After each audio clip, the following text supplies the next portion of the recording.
y humanidad de mi carácter. Mi ternura de corazón era tan extremada que había hecho de mí el juguete de mis camaradas. Tenía frenesí, particularmente por los animales, y mis parientes me habían permitido poseer una gran variedad de favoritos. Pasaba con ellos casi todo el tiempo y nunca me consideraba tan feliz como cuando les daba de comer o acariciaba.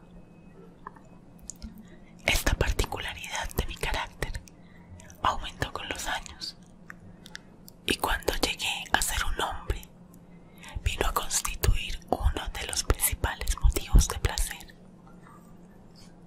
Para los que han profesado afecto a un perro, fiel e inteligente, no tengo necesidad de explicar la naturaleza o la intensidad de goces que puede esto proporcionar. Hay en el desinteresado amor de un animal, en su abnegación, alguna cosa que va directamente al corazón del que ha tenido frecuentemente la ocasión de experimentar la humilde amistad y la fidelidad de la envoltura del hombre natural. Me casé joven y fui dichoso con encontrar en mi mujer una disposición simpática a la mía. Observando mi afección por estos favoritos domésticos, no perdió ocasión alguna de proporcionarme los de la especie más agradable. Teníamos pájaros, un pez dorado, un perro bellísimo, conejos, un pequeño mono y un gato. Este último animal era notablemente robusto y hermoso, completamente negro y de una sagacidad maravillosa. Refiriéndose a su inteligencia, mi mujer, que en el fondo no era poco supersticiosa, hacía frecuentes alusiones a la antigua creencia popular que miraba en todos los gatos negros brujas disfrazadas.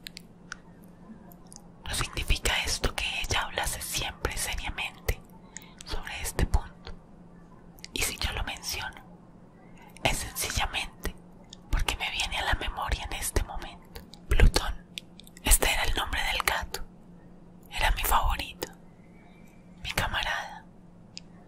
Yo le daba de comer y él me seguía por la casa a donde quiera que fuese. Esto me tenía tan sin cuidado que llegué a permitirle me acompañara por las calles. Nuestra amistad subsistió así muchos años, durante los cuales el total de mi carácter, por obra del demonio de la intemperancia, me avergüenzo de confesarlo, sufrió una alteración radicalmente mala. Me hice de día en día más taciturno, más irritable, más indiferente a los sentimientos de los otros. Me permití emplear un lenguaje brutal con mi mujer. Con el tiempo aún la injurié con violencias personales. Mis pobres favoritos, naturalmente, debieron sentir el cambio de mi carácter. No solamente los abandoné, sino que los maltrataba. En cuanto a Plutón, todavía tenía para él una consideración suficiente que me impedía pegarle, mientras que no me daba escrúpulos de maltratar a los conejos, al mono y aún al perro, cuando por acaso o por cariño se encontraban en mi camino. Mi mal me invadía cada vez más, porque el mal es comparable al alcohol, y con el tiempo Plutón mismo, que mientras tanto envejecía y que naturalmente se iba haciendo un poco desapacible, Plutón mismo empezó a conocer los efectos de mi carácter malvado. Una noche, como yo entrase en casa muy ebrio, saliendo de una de mis habituales tabernas del barrio, imaginé que el gato evitaba mi vista. Lo agarré, mas él, espantado de mi violencia, me hizo en una mano con sus dientes una herida muy leve. Mi alma original pareció que abandonaba mi cuerpo y una rabia súper diabólica, saturada de gin, penetró en cada fibra de mi ser. Saqué del bolsillo del chaleco un cortapluma. Lo abrí, agarré al pobre animal por la garganta y deliberadamente le hice saltar un ojo de su órbita. Me avergüenzo, me abrazo, me estremezco al escribir esta abominable atrocidad. Cuando mi razón volvió con la mañana, cuando se hubieron disipado los vapores de mi crápula nocturna, experimenté una sensación mitad horror, mitad remordimiento por el crimen de que me había hecho culpable, pero era todo a lo más un débil y equívoco sentimiento, y el alma no sufrió las heridas. Me sumí en los excesos, y bien pronto ahogué en vino todo recuerdo de mi acción. Entre tanto el gato sanó lentamente. La órbita del ojo perdido presentaba, es verdad, un aspecto horroroso, pero en adelante no pareció sufrir. Iba y venía por la casa según su costumbre, pero como llegara a verme huía de mi aproximación con horror extremo. Me restaba lo bastante de mi antiguo corazón para sentirme afligido por esta apatía evidente de parte de un ser que tanto me había amado otras veces. Pero este sentimiento dio bien pronto lugar a la irritación, y entonces apareció como para mi postrera o irrevocable caída el espíritu de la perversidad. De este espíritu la filosofía no da cuenta alguna. Con todo, tan seguro como existe mi alma, yo creo que la perversidad es uno de los primitivos impulsos del corazón humano, una de las indivisibles primeras facultades o sentimientos que dan la dirección al carácter del hombre. Quien no se ha sorprendido 100 veces cometiendo una acción sucia o vil por la razón que él sabía no la debía cometer. No tenemos una perpetua inclinación, no obstante la excelencia de nuestro juicio, a violar lo que es ley, simplemente porque comprendemos que es ley. Este espíritu de perversidad, repito, llegó a causar mi ruina completa. Es ese deseo ardiente, insondable del alma, de atormentarse a sí misma, de violentar su propia naturaleza, de hacer el mal por amor al mal, quien me impulsaba a continuar y últimamente a indisponer el suplicio que había impuesto el inofensivo animal. Una mañana, a sangre fría, le puse un nudo corredizo alrededor del cuello y lo ahorqué de una rama de un árbol. Remordimiento en el corazón. Lo ahorqué porque yo sabía que él me había amado y porque sentía que no me hubiese dado ningún motivo de cólera.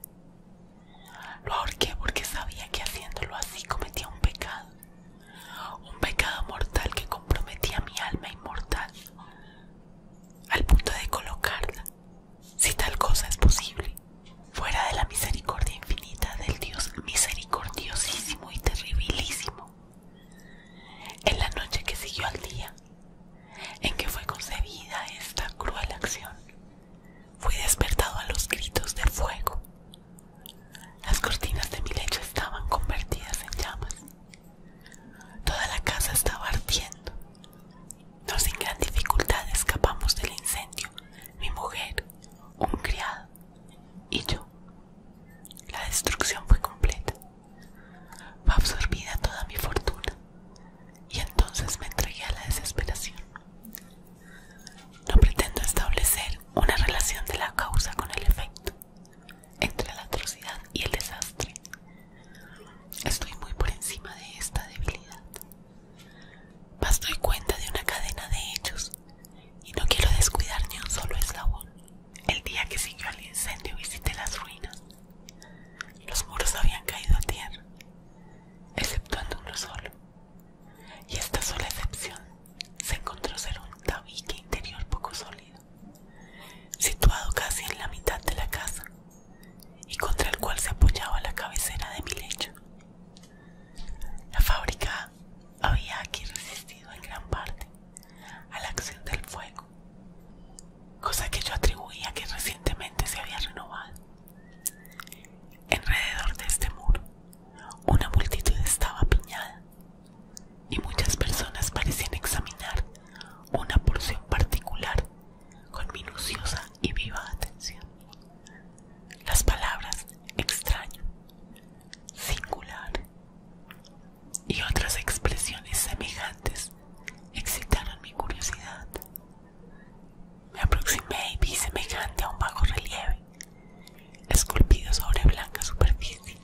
muchos meses no pude desembarazarme de la sombra